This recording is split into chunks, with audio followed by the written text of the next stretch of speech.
Welcome everyone. Thank you for joining us today. My name is Caitlin Wojak from MSU Extension, and I'm joined today by Jude Berry from Michigan State University Center for Regional Food Systems, Rachel Baer from Kalamazoo Valley Community College, and Janine LaPrade from Corporation for a Skilled Workforce. Today is the fourth of a series of webinars and publications that focus on findings of the Michigan 2019 Local and Regional Food System Workforce Assessment. The first webinar provided a broad summary of findings. The second webinar provided an overview of sectors and jobs in Michigan's food systems and a look at employment, wages, and future growth. The third provided results of our employer survey to better understand the challenges and opportunities for hiring in the local and regional food system. Today, our webinar will look at Michigan's workforce and training opportunities in the local and regional food system. All the webinars are recorded and published on the MSU Center for Regional Food Systems project website, along with detailed reports for each area of the research. If you Google MSU Workforce Assessment, you should easily find these resources. So to conduct this assessment, MSU Center for Regional Food Systems collaborated with Kalamazoo Valley Community College and MSU Extension to form a project steering team, and contracted with a Corporation for a Skilled Workforce to examine the local and regional food system workforce landscape in Michigan. As a team, we'd particularly like to acknowledge and express appreciation to all the stakeholders and employers that contributed their time and knowledge to this research. This work was made possible through funding from the W.K. Kellogg Foundation and Kalamazoo Valley Community College. The goals of the research were to better understand the local and regional food system workforce and identify challenges and opportunities, and to identify possible gaps and opportunities in education and training. As discussed in our previous webinars and debated broadly, local and regional food systems can be defined in a number of ways. For the purposes of this workforce assessment, the local and regional food system encompass organizations that produce, process, and/or distribute food from Michigan that is available to Michigan consumers and organizations that support the system. This definition was created by the project steering team for the purpose of providing boundaries for this work. Project research areas included a food systems job scan, a survey of local and regional food system businesses with follow-up stakeholder interviews, a scan and review of other food system workforce research, as well as a survey of local and regional food system businesses and stakeholder interviews. Today, we will present on the scan of food systems training and education opportunities. With that, I'll turn it over to Jude to dive into the findings.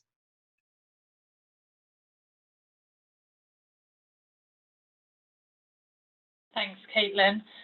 As Caitlin said, I'm going to brief you on our findings with the local and regional food system education and training scan. Our specific goals of this scan were to better understand where there were gaps and opportunities with education and training offerings for our local and regional food systems workforce. As with our other areas of this work, we focused our attention on the diverse number of industries and within those, the occupations that span the local and regional food system here in Michigan. For those that have been on other webinars before, you'll know that we have focused on a number of core industry sectors that are shown on this slide, together with a number of allied industries. This selection of core industries was supported and influenced by our food system literature of the work done here in Michigan and work done in other states. More information on this can be found in our report. We thought it was important to first off frame the training needs that were identified by employers that we surveyed in a previous webinar. And as you can see, their greatest training needs were customer relations, customer service, predominantly for warehouses, storage and distribution, and retail and food service businesses. Additional training needs were with day-to-day operations, food handling, safety, procedures, and sales and marketing across all business sectors. Sales and marketing training were especially needed in food processing. Also machine operation, organic farming, safety procedures, animal handling, trade skills, training for food production business operations. Employers also showed us in the survey what their education requirements were for hiring. In our survey of local and regional food organizations and businesses, there is a typical rising progression in the level of education required with the seniority of the role, which is it to be expected. What might be a little more surprising is that across the seniority levels, approximately 20 to 23% of survey respondents do not have any formal education requirements for their organization's roles, shown in the lightest blue color in the graph. This again highlights the importance of relevant education at the high school level. Our survey respondents were asked what additional industry certifications they look for when hiring a candidate, and these certificates focus on specific technical skills or knowledge and are often mandated by both company policy and state law. Certification in food safety and handling, most commonly ServSafe for handlers and managers, was cited by 57% of the respondents of our survey. So moving from that survey data, which we originally reported in webinar 3, to the job posting data that the Corporation for Skilled Workforce collected from Burning Glass Technologies, we summarize here the education and experience requirements of over 36,000 recent job postings in the food system. This graph corroborates the story from our employer survey that predominantly employers do not require more than a high school diploma or vocational training in their hirees. In the job posting data, you can see that over 55% of jobs do not require more than a high school diploma. In reality, this is likely to be much higher, as many as 70% of employers stated in our survey that they will end up hiring people with no more than a high school diploma. With that said, many end up training on the job or not hiring, so the figure of 55% is likely the preference for employers. Training the workforce with higher education than a high school diploma will likely support Michigan local and regional food businesses in providing skills that high schools cannot. You can also see in this graph that of the job posting data, 35% require a bachelor's degree or a higher credential. Only 10% seek an associate's degree. Regardless of educational level required, 64% of job openings do not require more than 2 years of experience. All of this suggests that there is likely demand for food systems education training at the K through 12 level and post-secondary levels, with an emphasis on a mix.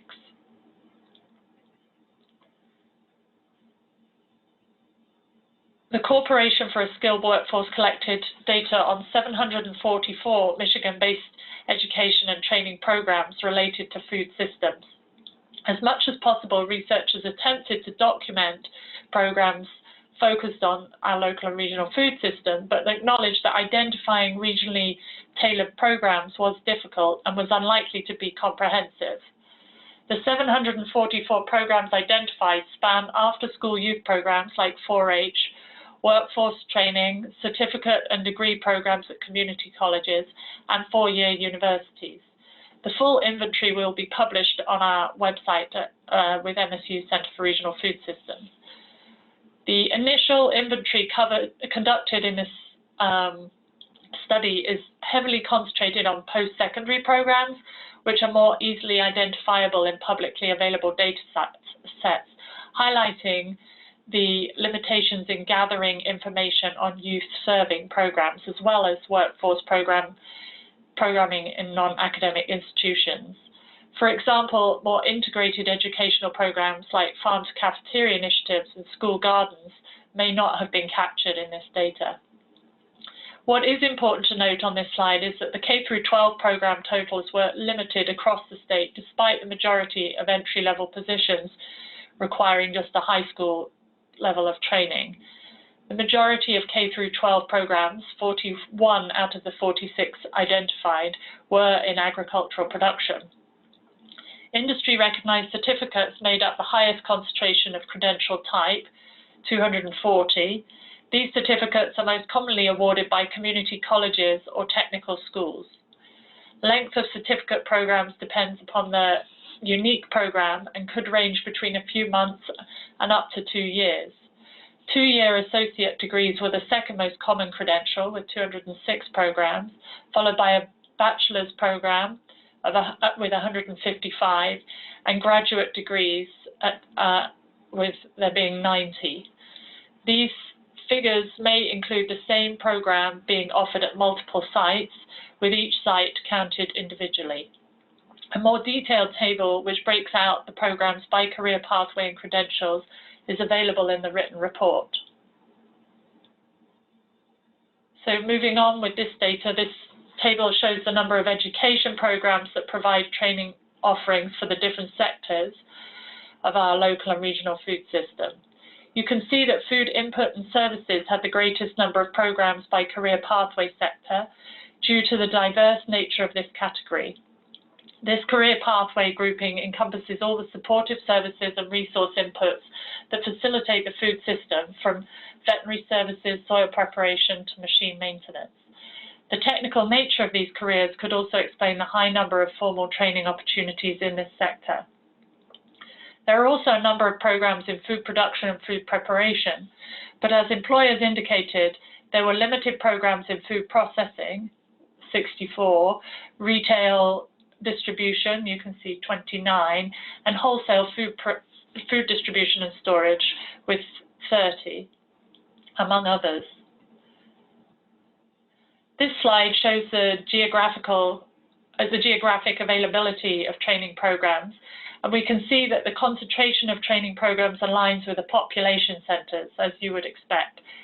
The counties with larger universities have the largest concentration of education and training programs related to food system career pathways. Wayne County, with its concentration of community colleges and universities around the Detroit metro area, had the highest concentration of programs with 116. Ingham County, home of MSU, had 107 food system related training opportunities. However, even though measures were taken to fix incorrect categorization, there may be some overstatement here if MSU extension programs offered elsewhere were miscategorized to Ingham. After MSU, Washtenaw County, home of University of Michigan, had the next highest concentration of programs with 59, and a more detailed list of program offerings again can be found in the report under Appendix A. The northeast part of Michigan and areas in the UP have fewer counties with training programs. Note that the Upper Peninsula of Michigan, there are very few training programs, particularly in the K through 12 level of education. As mentioned earlier, the full education and training scan report includes a directory of education and training opportunities and highlights the number of education opportunities in each county by career pathway. So I'll just hand over to Janine now to sum up some of our observations. Good afternoon. Thanks, Jude.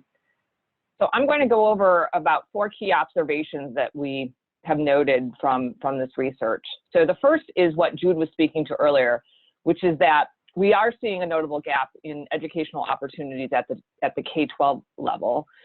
And given that the labor market data and employer feedback that many local and regional food system jobs do not require more than a high school diploma and or more than 2 years of experience, this is a gap that we want to explore further. It does indicate a few opportunities to look more closely at aligning existing and or developing new food system programs at the K-12 level, which would allow more preparation for youth to develop the skills that they would need to enter into a food system career pathway. Relatedly, it's necessary to look more closely at what's available in terms of career and technical education programs. We know that there are a number of programs available around the state, and it's important to look more closely at these to see if and how they align with the needs of food system employers that we identified through this research, as well as the needs of students.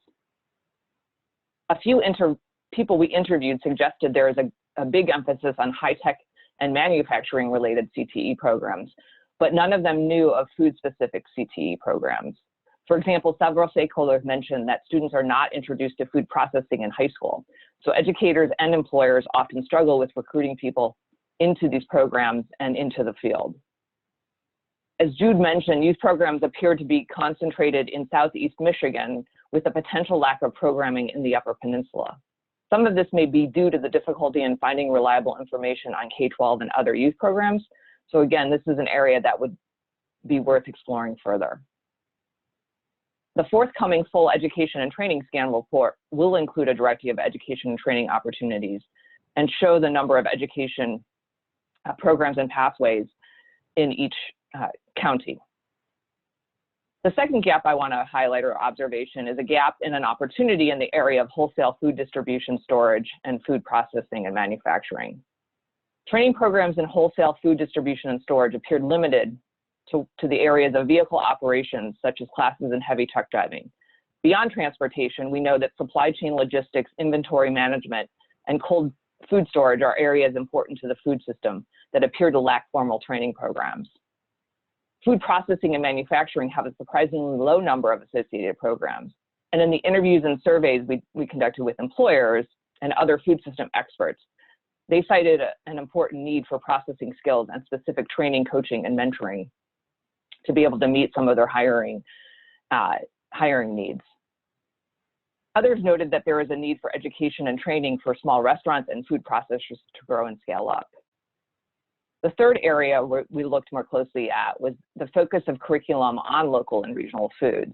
So while many of the training offerings provided in food production by nonprofit institutions had a focus on local and regional foods, and while training in these sectors such as culinary sciences and agri-sciences were likely to also have a specific local and regional food system focus, we're not entirely clear how this looks in other programs.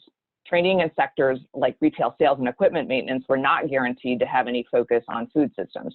However, we documented these due to the transferability of these skills into the many local and regional food system careers. As Jude mentioned earlier, we did have some project constraints which limited the ability to review the individual curriculum for each training program in the inventory.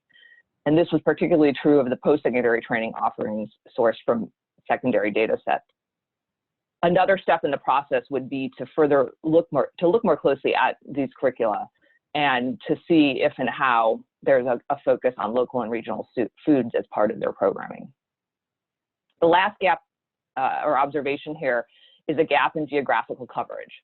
As Jude mentioned, it appears that K-12 and youth serving programs are overrepresented in the southeastern part of the state, whereas certificate level programs followed by associate degree programs had a more diverse distribution across the state. In general, the northeast and central east portion of Michigan's Lower Peninsula appears to lack access to food system related education and training. And again, in the full report, we show examples of occupations and the related training programs in each of the career pathways we looked at.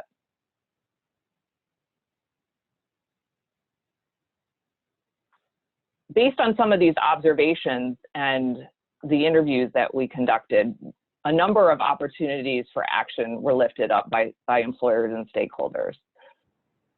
The first opportunity for action is the opportunity to expand training and support services for specific areas of the local and regional food system. Some examples that were noted include further defining employer workforce needs within specific communities and working with the training and human resources community in those areas to develop and deliver appropriate training and counseling related services. Another example that was lifted up was the opportunity to develop new program content with accelerated learning opportunities such as apprenticeships and internships, and really focusing more on cooperative or work-based learning opportunities.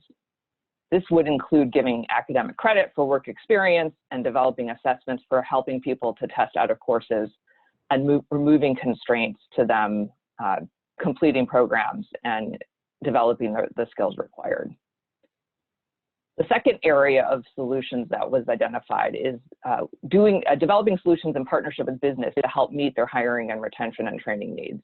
This includes some examples of helping to develop competency-based curriculum and coordinating with employers across regional food systems and really looking at examples of successful programs like Michigan's Advanced Technology Training Program, where students can get both classroom instruction and on-the-job training to enter the workforce. Looking at opportunities to develop more programs like this focused on local and regional food systems is an area worth further exploration. Some study participants also suggested that it might be helpful to have a public job or labor exchange website that's focused solely on Michigan food and agricultural career information and job postings. In addition to this, there's a suggestion that it would be important to provide better information about food system jobs, career pathways, and the education and training opportunities that are available. This is related to this idea above about having a place where information about available jobs, pathways, and education might be made available. This could be done through web-based tools, and it's also important that this kind of information be placed in the hands of career counselors and others who are helping people navigate career opportunities in the food system. In addition to this, there was a suggestion that there is just more opportunity to talk with education and training institutions, as well as employers and government organizations, about how to better align and leverage existing resources and funding that's going into supporting specific sectors in the state, and making sure that the food system is part of the mix as far as the availability of funding and programs to support workforce development in this area. Related to that, this idea of building cross-sector partnerships to improve food system job readiness, access, and quality was also lifted up. This includes, again, really strengthening the role and the opportunities for providing both youth and adults more information about opportunities in the food system, and also really establishing some relationships and ways in which there can be greater collaboration between secondary and post-secondary schools in this area, as well as between the educational institutions and employers.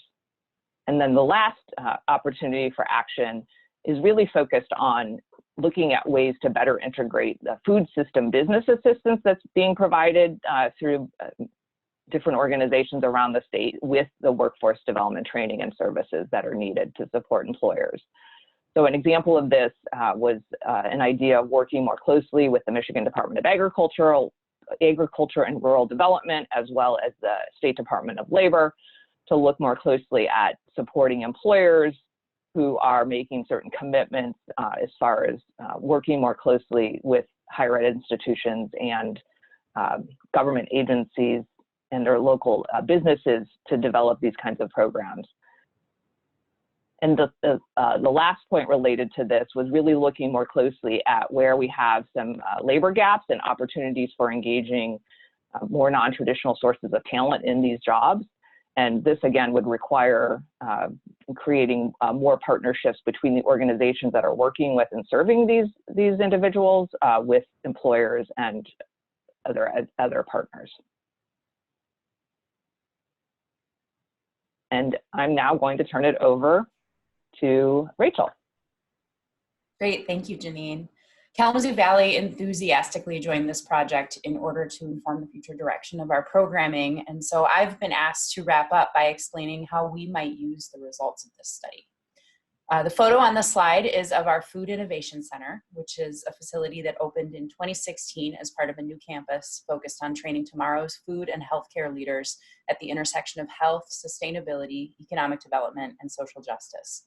The building and its 5-acre site house a food hub and urban farm, and we have a growing set of courses, some of which are part of a culinary arts degree program and some of which are offered as non-credit community programs. We're currently developing plans for future coursework that will use this living lab space, and the findings from this workforce assessment will direct our work. We plan to focus on the identified training needs. So in terms of content, based on our job scan, we know that many current and future opportunities are frontline customer service positions. And we also know that many are more rather technical positions, such as with farm equipment or greenhouse technicians or in food processing. So as a result, we're going to focus on a technical trades approach to new programming, which will complement our existing culinary arts program because that has a more traditional hospitality content. Based on the employer survey, we also see a very clear need for soft skills training in communication, teamwork, and customer service. And so we know we'll need to infuse that content into all of our programs, even those that are very much focused on technical skills. Kalamazoo Valley has always taken an industry-driven approach to our programming, so we'll continue to align with the needs of our partners, but this study has been helpful in placing the input that we get from local industry partners into a broader statewide context. The data will also inform our choice of program formats. As a community college, we have a number of flexible options for program formats that end in various levels of credentials, from a certificate of participation in an open enrollment community course up to an associate's degree for a 2-year program. In this study, we are seeing a strong demand for high school diplomas, for specific industry recognized credentials, and for bachelor's degrees or higher, which is funny for a community college with an associate's degree as our main degree. But what we can do is focus on our early college partnerships with K-12 school districts in our area, and other potential opportunities to collaborate with high school programming. We can also look at short-form non-credit credential earning academies, and we have some strong models for those in our Wind Turbine Technology Academy and others already. And we can also put some energy into transfer programs to 4-year schools, so making sure any associate's degree granting program will transfer to a 4-year school. Finally, the results are reinforcing the unique niche that the Food Innovation Center allows us to occupy, in that we are able to support hands-on learning through both real-world lab experiences in the classroom and also job placements in our Valley Hub Food Hub, which is operating as a social enterprise business. Kalamazoo Valley's early assessments during the development of this new campus suggested that this would be the case, and so it's heartening to see that the data is still supporting this approach. We're looking forward to staying in touch with our partners on this study, our industry stakeholders, and all of you as our work develops. We have a lot of work to do, and we're excited to get to it. And with that, we have a few questions that have come in over the presentation. A couple good ones related to the breakdown of food systems jobs by sector. And I think I might need Janine to address these. So I'll start with the second one on our list. Is there a breakdown of food systems jobs by sector regarding public, nonprofit, and private? We use the language about workforce development so often, meeting business needs, when there is a large number of there are a large number of public, such as university and education, and nonprofit employers that need skilled employees as well and can be inadvertently excluded. Did we get that granular in our analysis, and do you have any insight you can offer to that, Janine? Yeah, so the data sets we're using to look more closely at the availability of jobs are inclusive of jobs that would be considered public sector jobs, as well as jobs in the private and not-for-profit sectors. So that mix of jobs and institutional types is reflected in what we were able to pull together. And I do think that's a good point, that when we use the word employer, that quite often that means one thing, and it often means private sector employment. And I think we're absolutely looking at employment opportunities across all the sectors. Would anyone else like to comment on that? No. And then the other question about the jobs, is there do we have a map overlaying jobs, the job openings and the training education programs that would give us a better picture of the supply and demand locally or geographically? That map hasn't been created, but Jude, I think we have the data to do that kind of analysis or overlay and analysis. Well, great, thank you for that suggestion. And if we have time for one more question, it came in: how do we see workforce agencies such as Michigan Works fitting into filling the training gaps? And I can chime in on the part of Kalamazoo Valley is that we often partner with Michigan Works and offer training programs that are funded through them, designed in partnership with them to fill specific training needs. And I can definitely see that being something we continue to do. Rachel, the only thing I would add, that other community colleges around the state would be very open to that possibility. Yeah, I think one thing we learned from this study was that there's a lot, we did a very general scan, both with respect to jobs and what jobs are out there, and also education, but they're looking deeper into communities and how the different communities can work together was something that I think we can look at a lot more closely. There's definitely opportunity for and different ways of doing it within different communities. So. Okay. Well, thank you. Those were some great questions. We really appreciate the engagement on these webinars. We'll move into some basic next steps that our small team has committed to. We are conducting a bit more research in a couple of areas. In Detroit, we're doing a deeper dive with support from the Herb Foundation and would like to conduct some focus groups in Detroit. So please let us know if you're interested in participating in these or know of anyone who we should reach out to for these. We are also starting to look more at career pathways in local and regional food systems and map them for employees and for students. If you're interested in investigating this work more collaboratively, either within your community or across the state, please reach out to us. And you can reach us by Googling MSU Workforce Assessment, and that will get you to all of the resources related to this webinar. If you have any questions, please contact Jude Berry, and we would love to hear from you. Thank you for joining us today. This webinar is recorded, and again, you can access this with our reports on our website. Thank you again, and goodbye.